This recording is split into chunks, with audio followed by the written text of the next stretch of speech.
Pemerintah Kota Palembang memberikan sanksi tegas bagi aparatur sipil negara ASN yang nekat mudik saat Lebaran nanti. Penurunan pangkat dan pencopotan dari jabatan menjadi sanksi berat bagi pelanggar. Penurunan pangkat dan jabatan sanksi bagi ASN yang mudik itu masuk dalam pelanggaran berat. Sekretaris Daerah Sekda Palembang Ratu Dewa menegaskan dirinya tak akan segan-segan memberikan sanksi itu bagi ASN yang tetap nekat mudik.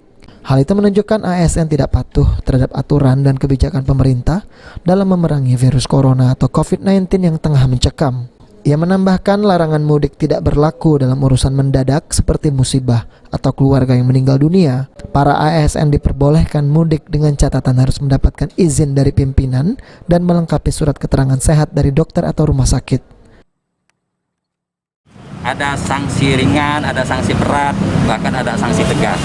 Tetapi untuk COVID ini bahkan sampai ke penurunan pangkat yang bersangkutan. Apabila para ASN dia tidak ada alasan jelas mudik, maka dia akan terjadi penurunan pangkat.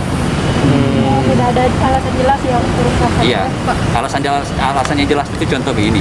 Umpamanya orang tuanya meninggal di kampung, dibuktikan dengan surat keterangan dokter, surat keterangan rumah sakit, bahwa benar orang tuanya meninggal, itu kita perbolehkan. Heru Wahyudi, PAL TV.